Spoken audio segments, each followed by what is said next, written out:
Mesdames et messieurs, Scott Whiter, qui est ancien responsable renseignement la marine américaine.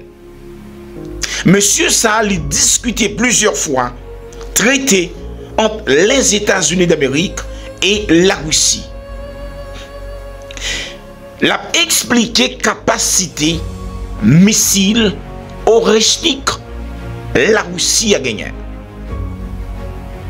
Et lorsque c'est un Américain, un haut gradé américain, qui a expliqué capacité un missile la Russie gagné, eh bien on ne peut pas dire analyse ça, on ne peut pas dire analyse pas mal y pencher. Parce que, on est d'accord avec moi, je suis analyste politique, même pas un militaire des métiers. Donc ensemble information des armes, des équipements militaires, c'est information spécialisée partagée. Je vais vite regarder Scott Whiter, qui a une explication comment, sur le plan stratégique, l'Europe, les États-Unis d'Amérique et la Russie, c'est le jour et la nuit. Et que les Occidentaux, il n'y a pas aucun moyen pour intercepter un missile comme ça. Ou c'est Gautimoun, ou Jean Bellary pour contour. Et autant de Français comprennent français. Ma vie de regarder vidéo ça. Et puis faire me communiquer qui sont pensés dans l'espace commentaire là. Donc pendant l'Europe dit il va essayer de bloquer la Russie, est-ce que vraiment il est capable de bloquer là qui était avancé dans le niveau ça? On regarde des vidéos ensemble, moi je me connais qui sont pensés dans l'espace commentaire là, c'est très important. Regardez. Lorsqu'on déploie un système comme l'Oreshnik, il l'est au niveau régimentaire, ce qui signifie qu'on met en place un régiment. Cela veut dire qu'il y a 3 bataillons et chaque bataillon dispose de 3 lanceurs. Nous parlons donc d'au moins 9 lanceurs de missiles Oreshnik déjà déployés sur une base opérationnelle quelque part en Russie.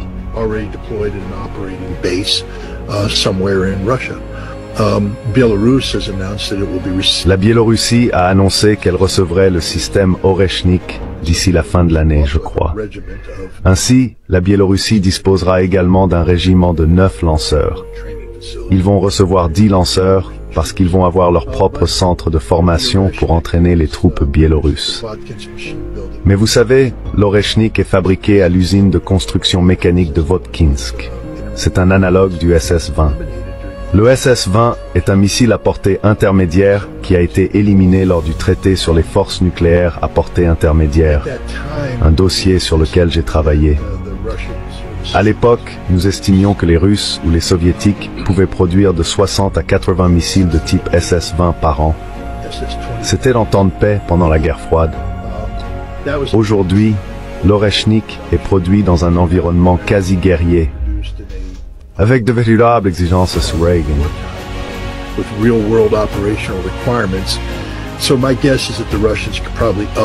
Donc, je pense que les Russes pourraient probablement augmenter cette production à environ 100 Oreshnik par an. S'il y a 9 Oreshnik par régiment, on parle des Russes, et il y aura ici une capacité de rechargement. De plus, l'Oreshnik sera configuré à la fois pour des capacités conventionnelles et nucléaires. Disons donc 45 à 50. On parle des Russes qui pourraient déployer avant la fin de l'année, probablement de l'ordre de 4 à 5 régiments, soit l'équivalent de quelques divisions d'Oreshnik. Et ils vont simplement continuer à en produire. Et c'est un véritable bouleversement. Cela modifie fondamentalement l'équilibre stratégique des forces en Europe. Les États-Unis ou l'OTAN n'ont rien qui puisse contrer cela, tant en termes de frappe conventionnelle, qui est une nouvelle capacité. Le SS-20 n'était pas un système de frappe conventionnelle. C'était uniquement un système nucléaire.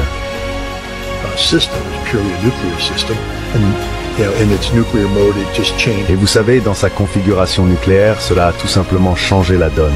Cela a mis toute l'Europe en danger. Je veux dire, c'est ça le problème. Le tweet de Medvedev disait en gros que l'Europe s'était suicidée. Parce que désormais, vous avez garanti que tout conflit futur entraînera la destruction de toutes vos magnifiques flèches de cathédrales. C'est la fin de l'Europe, mais ils veulent faire la guerre. L'Oreshnik garantit littéralement la destruction physique de l'Europe en cas de guerre nucléaire, et le fait que l'Europe ne pourra pas résister à une guerre conventionnelle sans subir d'immenses dégâts. Il n'existe rien aujourd'hui dans le monde capable d'intercepter un missile Oreshnik. Donc c'est absolument un bouleversement. Est-ce que cela déstabilise l'Europe?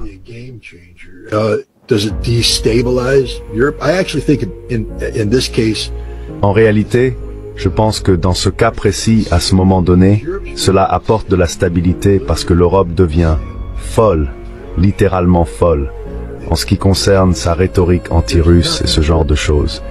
Il n'y a rien que l'Europe puisse faire pour égaler l'Oreshnik. Et il n'y a rien que les États-Unis puissent faire pour égaler l'Oreshnik en ce moment. Donc, est-ce qu'on comprend dimension missile ça que la mer russe l'a créé?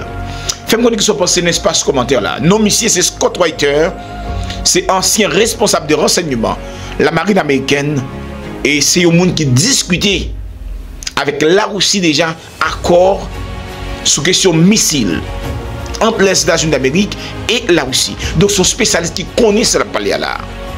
Faites-moi dire que ce passé n'est pas ce commentaire là. Ciao, ciao.